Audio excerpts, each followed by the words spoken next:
Olá pessoal, eu sou o professor Renato Falcão e nesse vídeo damos continuidade à nossa série Artigo Científico da Escrita à Publicação, um curso online gratuito para todos que querem aprender sobre o processo de estruturação e envio e publicação de artigos científicos. Então não esqueçam de ver os vídeos anteriores, tá? Módulo 1, módulo 2, módulo 3, porque toda aquela informação embasa o módulo que nós estamos agora, que é o módulo de submissão e publicação. Lembre-se, para submeter um artigo e publicá-lo, ele tem que estar bem escrito e bem estruturado, que é o que a gente viu nos módulos anteriores. E hoje nós vamos tratar de um tema que você não encontra por aí, tá? Que é a escolha da revista científica. Então você terminou teu TCC, terminou teu mestrado, ou está no meio do mestrado, no doutorado, pós-doc, o que é que seja, e aí teu artigo está pronto. E agora? Aonde eu publico esse artiguinho? Nesse vídeo nós vamos ver algumas estratégias, algumas técnicas que vai nos ajudar a tomar essa decisão. Mas antes, o que é que vocês precisam saber? Que essa escolha é livre. As instituições, as agências de fomento, os grupos de pesquisa, existe um consenso entre todos eles. É que a escolha da revista científica é uma liberdade intelectual dos autores. Então os autores eles têm o direito de escolher em que revista eles vão publicar seus artigos. São raras as exceções onde agências de fomento, centros de pesquisa, universidades obrigam o pesquisador a publicar em uma certa revista. O que é que às vezes acontece? Eles podem pedir para você publicar em revista de acesso aberto. Publicar num certo tipo de revista. Isso aí pode acontecer. Está até acontecendo agora, que a União Europeia criou uma plataforma e ela pede que os autores que tenham projetos europeus publiquem alguns artigos naquela plataforma de ciência aberta. Mas isso é outro tema, tá? Mas os autores, eles têm o direito de escolher em que revista eles vão publicar o seu artigo.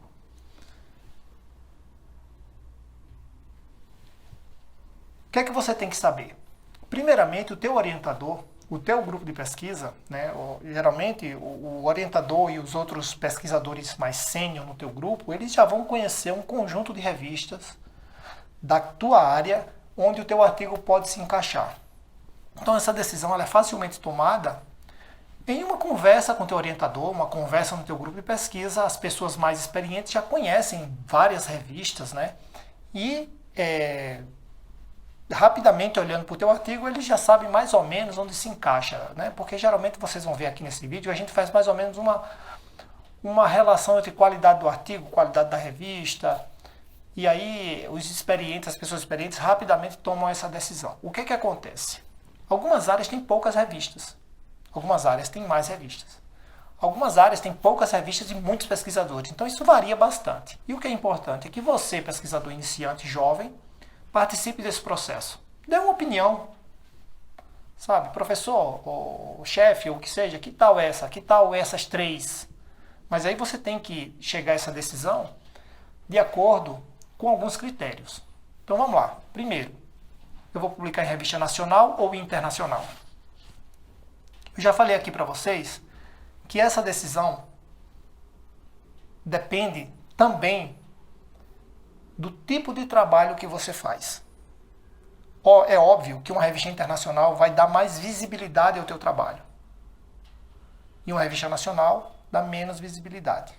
Geralmente as revistas internacionais você tem que escrever em inglês, vai dar um pouco mais de trabalho ou mandar traduzir. Revistas nacionais, muitas vezes, você faz só em português e é mais fácil porque você já domina o idioma. Porém, uma estratégia é pensar: o teu estudo ele tem abrangência nacional ou internacional? Quem é o teu público? As pessoas que estão interessadas em ler.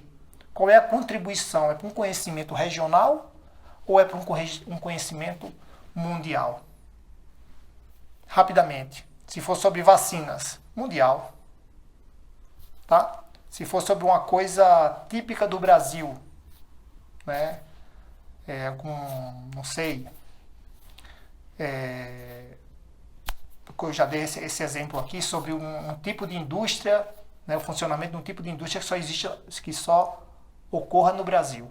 Então você pode fazer aquele teu estudo e publicar numa revista nacional e os leitores vão estar por aqui. Então é mais ou menos esse tipo de decisão que você tem que tomar. Tá? O que que acontece no mundo científico? Existe uma tendência de se valorizar um pouco mais publicações internacionais do que nacionais. Tá? Porque existe a tendência de ter esse pensamento, não, o seu estudo publicou em revista internacional é porque tem interesse mundial. Publicou em revista nacional é porque tem interesse nacional. Mas isso é apenas um pensamento. Tá?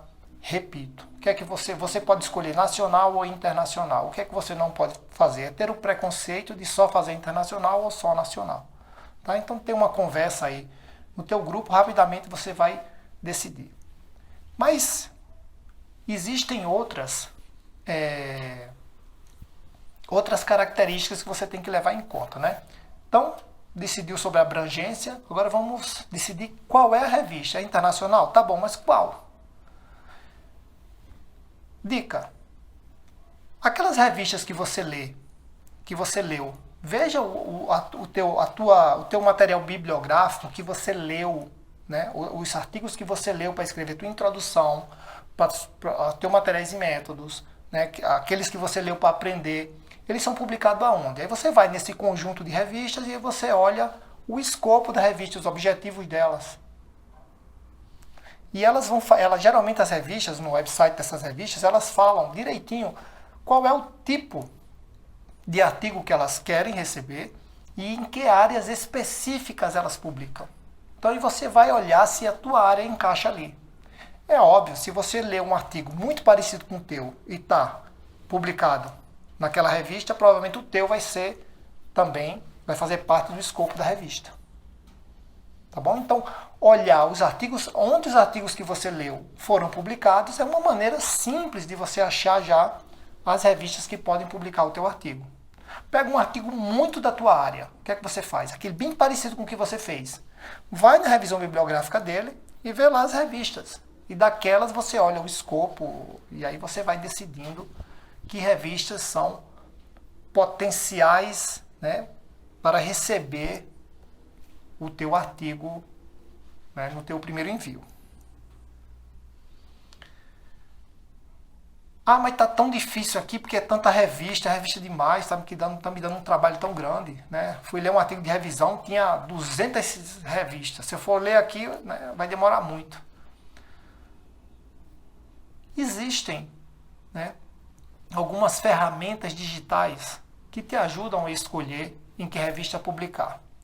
Porque as editoras, principalmente as grandes editoras, né, elas lidam com isso. Às vezes você envia um artigo para uma revista e o editor diz, não, essa revista não é... A nossa revista não publica esse tipo, nessa área. Manda para outra. É melhor você publicar numa revista tal. Não, a gente não publica em medicina. Publica em outra. Não, a gente só publica nutrição. Publica aqui em outra. É melhor você publicar esse artigo numa revista de engenharia. Então, os editores, às vezes, recebem artigos de áreas diferentes que a revista não está interessada em publicar. Então, isso é uma coisa que acontece. E o que algumas editoras fizeram, principalmente as grandes editoras? Elas criaram umas ferramentas digitais, né, que ajudam você a escolher a tua revista. Então, você clica lá, né? Eu vou dar aqui alguns exemplos para vocês, né? Que, por exemplo, tem a da Wiley, tem a da Springer e tem a da Elsevier. Então aqui, ó, é o Journal Suggester ou Journal Finder, né? O buscador de revista. Então, dá um pause aqui no vídeo, aumenta aí, vê. Eu vou você escrever no teu buscador aí, né? Journal Finder, né, em inglês. E o nome da editora e aí vai abrir. E aí quando você clica nesses websites, eles pedem para você escrever título, palavras-chave, ou título, palavras-chave e resumo, e aí eles fazem uma busca, né, de similaridade, e aí te sugerem algumas revistas. Olha que maravilha. E aí quando você levar o teu artigo prontinho, né, para conversa no teu grupo, ou com o teu orientador, você já leva uma lista de revistas que você já fez a busca. Então você já ajuda teu orientador também. E principalmente, você participa do processo de decisão. Participar dos processos de decisão ajuda muito na tua formação, porque você vai entendendo como a ciência funciona. Mas aí, você acha que seu artigo ele é muito bom mesmo, tá? E aí tem 3, 4 revistas, 5 revistas aí que eu estou em dúvida, até o meu orientador está em dúvida, meu grupo de pesquisa está em dúvida, e meu trabalho é muito bom, eu quero publicar na melhor possível. Como é que eu sei que uma revista é melhor do que a outra? Só pesquisadores bem experientes conseguem fazer esse tipo de avaliação que é bem subjetiva. Agora, felizmente, existem alguns índices de qualidade de revistas científicas. Esses índices, para vocês que são jovens pesquisadores, vocês rapidamente usam eles, ou o conjunto deles, e te ajuda ali a ter uma noção, tá? Eu não diria que eles são 100% verdadeiros, mas eles te ajudam, eles são bem úteis, tá? Então, índice de qualidade de revistas. Você tem vários índices, tá? Para saber se uma revista é melhor do que a outra, se uma revista é boa, se uma revista é ruim, que é uma pergunta assim um pouco difícil de responder. Primeiro índice é que não é nenhum índice, né? Ter índice ou não, ser uma revista indexada ou ser não indexada. O que é uma revista indexada? Então, quando alguém monta uma revista científica, uma editora monta uma revista científica, existem bases de dados de revistas científicas. Vocês se lembram quando eu ensinei vocês no vídeo passado, se eu não me engano, sobre os buscadores científicos? Os buscadores científicos, quem quiser saber vai no vídeo passado, das editoras científicas, eles fazem busca em bases de dados de revistas. Para que a tua revista, se você montou uma revista numa faculdade, numa empresa, numa associação, para que a tua revista faça parte dessas bases de dados, você tem que indexá-la, né? Ela vai receber um númerozinho, um código.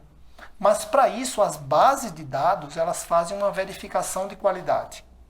Elas verificam se existe um corpo editorial sério, competente, treinado, qualificado. Se a revista ela faz um processo de revisão por pares sério, né? Então, a revista ser indexada significa que o processo de publicação dela foi bem verificado. E aí, revistas não indexadas, elas podem ou não ser boas. Você não sabe, porque elas não passaram pela indexação, que é, apesar de ser um cadastro, para isso, as bases de dados fazem uma boa verificação de todo o processo de revisão por pares e todo o corpo editorial da revista. Então é preferível você publicar em revistas indexadas a revistas não indexadas. Então isso aqui te ajuda bastante, tá? Então, se eu vou te dar um conselho, se tem indexada e não indexada, publica na indexada, tá? Entre as indexadas, aí você tem os índices de qualidade. O mais conhecido deles é o fator de impacto.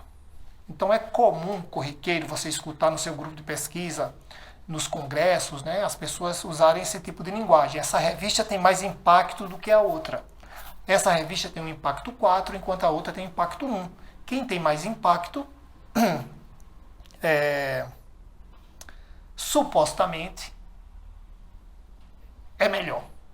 Então, é preferível publicar em revistas de maiores impactos. Esse é o pensamento que vai te ajudar. O que quer dizer esse impacto?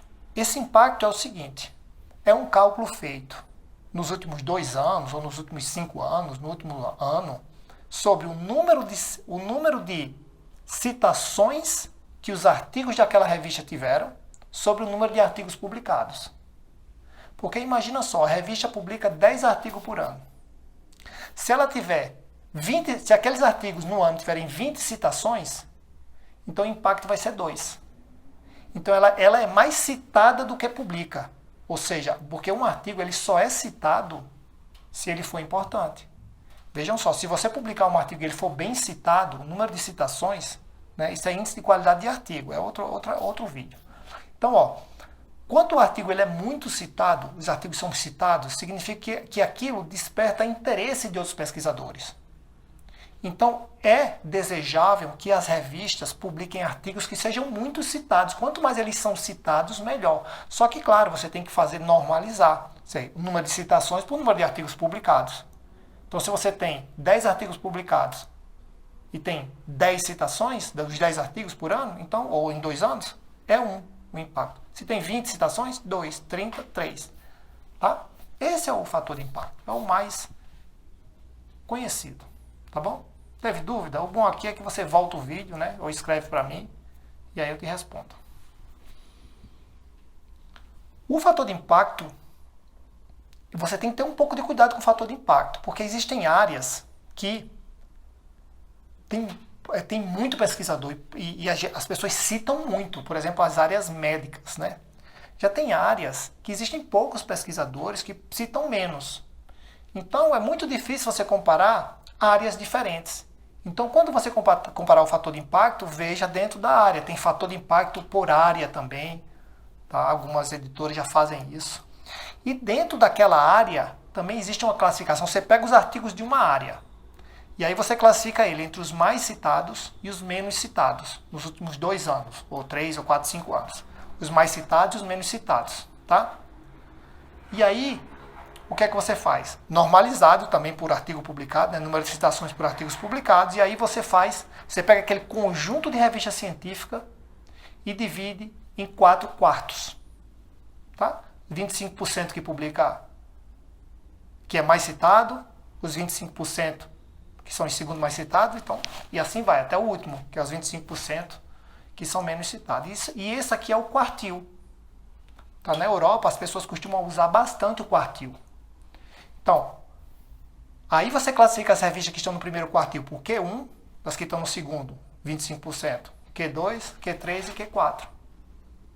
E aí, é bem fácil, né? Porque aí os buscadores científicos, eles já têm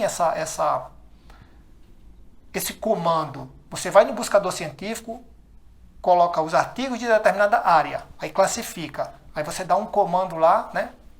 E ele separa lá nos quartis.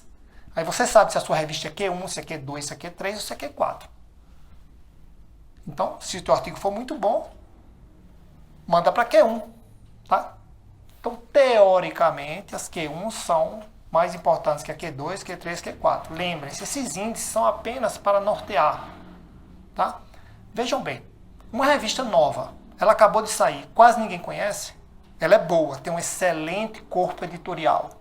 Se ela é tão boa assim, mas ela tem pouco tempo, as pessoas não conhecem, então mandam poucos artigos, citam menos, às vezes não deu tempo ainda dela ser indexada em todas as bases de dados.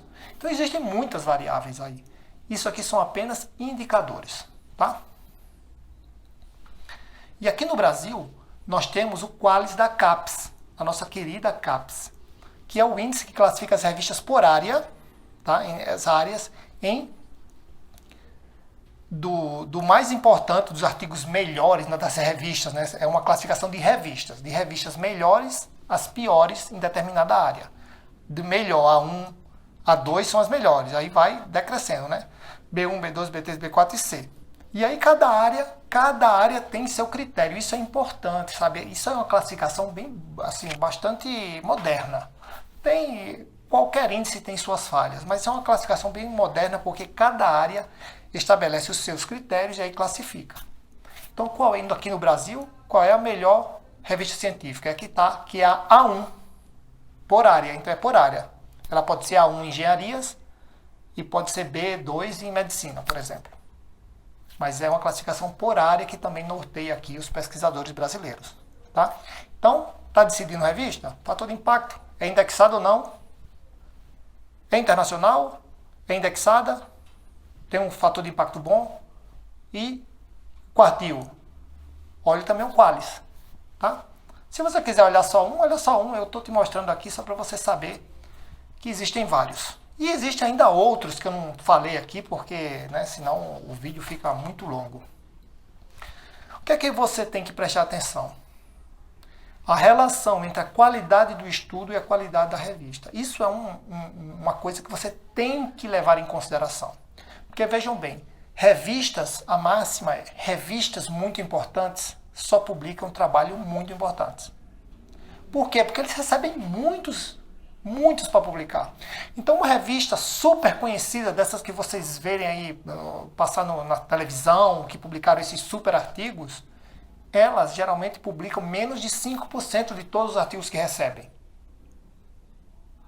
Tá? Então, com o teu grupo de pesquisa, com o teu orientador, você sabe, não, esse meu trabalho ele é um super trabalho, então vai para uma super revista. Se é um trabalho médio, vai para uma revista média. Se é um trabalho, né, normal, vai para uma revista normal. E essa classificação é feita por área, os pesquisadores experientes rapidamente sabem reconhecer, e vocês que não têm muita experiência vão aqui nos índices norteando. Tá? E um tema, que é o último, pessoal, o vídeo já está ficando longo, mas é o último tema, é o último slide, que é o seguinte. Vocês têm que prezar pela qualidade das revistas que vocês publicam. Principalmente se você quer seguir a área acadêmica e ser um pesquisador de carreira. Porque existe uma relação entre a qualidade das revistas no teu currículo, né, e a avaliação geral do teu currículo. Então, se você fez coisas bem importantes, é normal que os teus trabalhos sejam publicados em revistas importantes. Nem todo mundo faz 100%, né? Eu acho que ninguém faz 100% de trabalhos super excelentes. Então, o que é normal? Você ter publicações em revistas muito boas, revistas mais ou menos, até numa revista mais simples. Isso é normal. O que é que você não pode fazer? Que é uma dica que eu estou te dando. Sempre, todos os teus trabalhos, sejam eles super importantes ou mais simples, mandar sempre para a revista muito simples. Porque, teoricamente, quanto mais simples é a revista, mais simples é o processo de revisão por pares.